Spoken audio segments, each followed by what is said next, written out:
Good morning students. Today we are going to discuss about capsule filling. So we have already discussed the production of capsule shell, empty shell, right? So this is a very important question. Write about the production of capsule shell and the filling of capsule shell. So varieties of dosage forms can be filled in the capsule shell, like your solid dosage form, your semi-solid dosage form, your liquid dosage form. In solid dosage form you can fill powders, granules, pellets, tablets, capsules. In semi-solids you can fill paste, thixotropic mixtures. So you know what are thixotropic mixtures? So a substance which is viscous under normal conditions, but when you agitate it or apply certain stress to it, it becomes a liquid. Okay, so those are your thixotropic mixtures. Then your liquids like your oily liquids, onion, and your non-aqueous solutions. So this variety of dosage forms can be filled in your capsule. Okay, now coming to solid filling equipment. So first we'll discuss about your solid filling equipment. Okay, so the feeding mechanisms, basically they are of two types, and these two mechanisms are differentiated by the means by which they measure and feed the dose of the material. So these two systems, dependent and independent, they differ by the means in which they measure and feed the dose of the material. Okay, the feeding mechanisms employed are of two types. Number first is a dependent type, and second is a independent type of feeding mechanism. So first we'll see what do you mean by dependent. Dependent, as the name is telling, in dependent type the powder is transferred from the hopper directly to the capsule body. Okay, so from the hopper the powder is transferred into the body of the capsule. The powder is transferred directly from the hopper to the body of the capsule, and this is done with the help of an auger or a revolving plate. Okay, and the flow of the powder is aided either by a revolving auger or by a vibrating plate. The powder inside this capsule, it is a loose fill. Okay, independent type, the powder whichever it is getting filled, it is a loose fill. That means it is not a compact mass, it is a loose fill. The powder is a loose fill. Okay, and then the second one, independent type, in this they compress the measured amount of powder to form a plug. Okay, here a plug is formed. They will compress the powder into plug. In this system, in independent type of system, they will compress the powder to form a plug, and this plug is formed inside a dosator or a dosing tube with the help of a movable piston that will control your dosing volume. Okay, so this plug is formed inside a dosator or dosing tube with the help of a piston.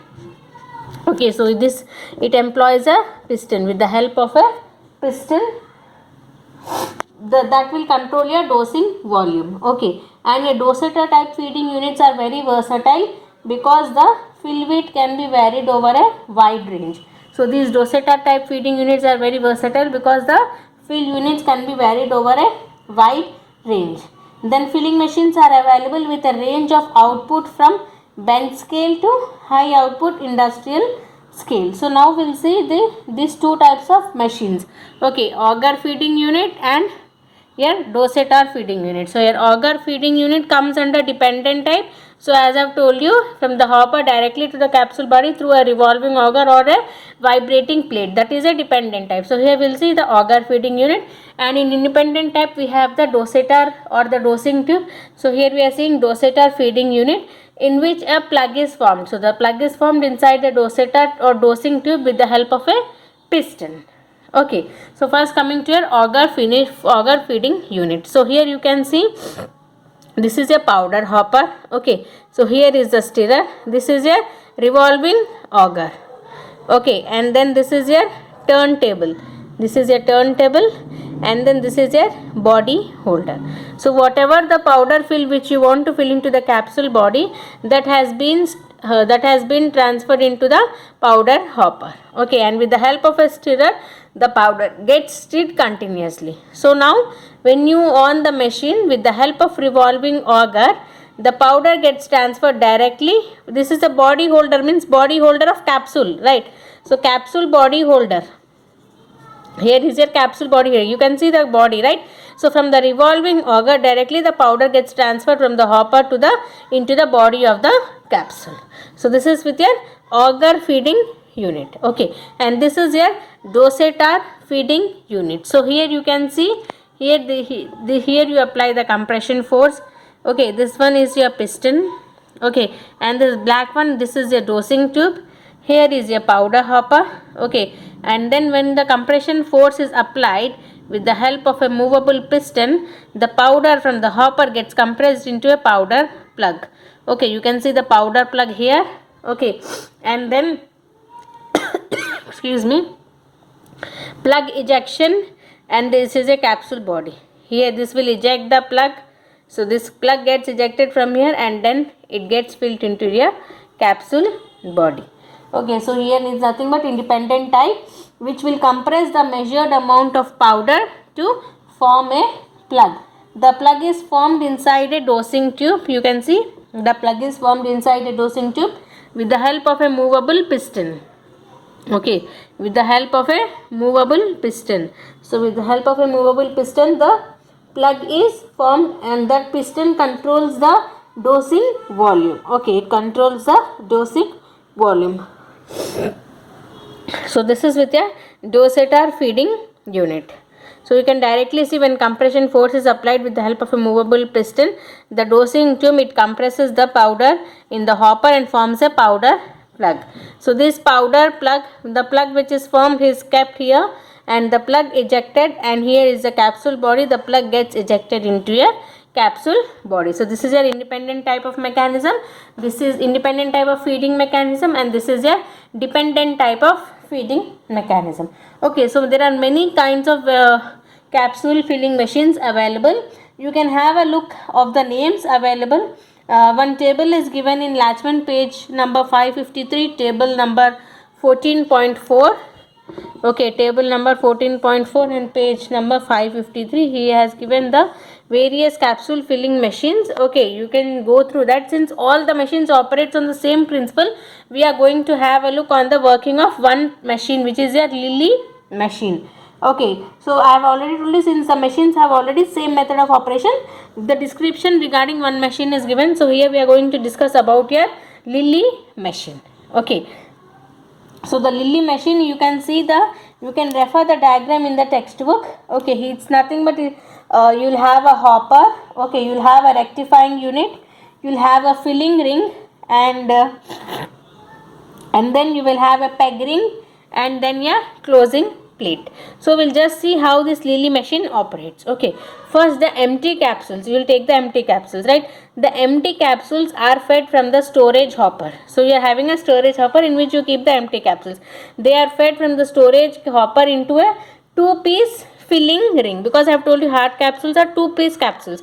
So these empty capsules, they will be placed in your 2-piece filling ring. So then vacuum is applied, which seats the bodies of capsule, right? I told you they have body and cap portion. So when you apply the vacuum, what will happen is the body of the capsule gets seated in the lower portion of the ring. So there is a ring, okay, in which you can seat the upper and cap portion and the body portion of the capsule. So when you apply the vacuum, the bodies get seated into the lower portion of the ring, and the caps are retained in the upper portion of the ring. So in your upper portion of the ring, the caps of the capsules are contained, while in the lower portion you contain the bodies when you apply the vacuum. Now what you do, the lower portion of the ring, so the which is containing your body, right? So that lower portion of the ring is placed on the variable speed turntable like this. So this is a turntable here, right? So similarly here also the lower portion of the ring, it will be placed on the variable speed turntable, and then you will mechanical rotate it. Okay, you will rotate it such that the powder hopper which contains an auger, similar to this, okay, such that the powder hopper which contains an auger for the forced delivery of powder, right? So this is a powder hopper which you want to get delivered into the body. So the body is placed on the turntable, and then you will mechanically rotate it under the powder hopper, so which will contain an auger, right, for the forced delivery of powder, right? You will mechanically rotate it so that the powder from the auger, from the hopper, comes through the auger into the body. Then after one or more complete rotation of the ring, powder hopper is removed. So when you have done rotation of the ring completely, you will remove the powder hopper and the two portions of the ring, okay, and the two portions of the ring will be rejoined because you have separated the two portions and then you have placed the hopper, right? So now you'll remove the hopper and the two portions of the ring are rejoined. So now the intact ring is positioned in front of the peg ring. So now there is one more peg ring. So you will place that intact ring in front of the peg ring and there is a closing plate. Closing plate is placed at a position 180 degrees from your peg ring. It is nothing but like sorry, this is a closing plate and this is a peg ring, okay. So the peg ring and this is a closing plate. So intact ring, the ring will be here. Then what happens, the intact ring is positioned in front of the peg ring and this is a closing plate, okay. This closing plate is placed 180 degrees to that of your peg ring, okay. So now what is pneumatic pressure is applied to peg ring. So here pneumatic, this is a peg ring, this is a closing plate and this is your intact ring, okay. So now pneumatic pressure is applied to the peg ring which forces the capsule body into the cap and the closing plate holds the caps in position. So when you apply the pressure here, what will happen, the capsule body is forced into the cap of the capsule and the closing plate, this closing plate is holding your caps in position. So now if your filling has been done, you want to eject the capsule. So for ejection of capsules, pressure is released. Here when you are applying the pressure, what will happen, the body and cap gets joined. The peg ring, it forces the body into the cap and the closing plate is holding the caps in position. But now for the ejection of capsules, when you have to release the pressure. So for ejection of capsules, the pressure is released and the closing plate is restored to its original position and the capsules are expelled through the upper portion of the ring, okay. So for ejection of the capsules, the pressure is released and the closing plate is restored to its original position, okay, and the capsules are expelled through the upper portion of the ring. Now the filled capsules, they are collected finally through a chute into a collection chamber. So you will have a collection chamber into which you will collect your filled capsules, okay. So this is with your working of Lilly machine. Similarly all machines also they have the same working principle. So you can just go through the names given in the textbook. Here is given the manufacturer unit, the model name, the capacity of the machine and the kind of fill material in that, whether it's a powder, pellet, capsule, liquid or that, okay. So that excuse me, and also he has given the feeding mechanism, whether it is auger type or dosator type, okay. So this is with the solid filling equipment. Next class I will just discuss about the liquid filling and then we'll start about the finishing of the capsules. So with this we'll cover the hard gelatin capsules and the last part we have to cover will be a evaluation test for hard gelatin capsules. So please go through it from Latchman and if you have any doubt let me know. Thank you.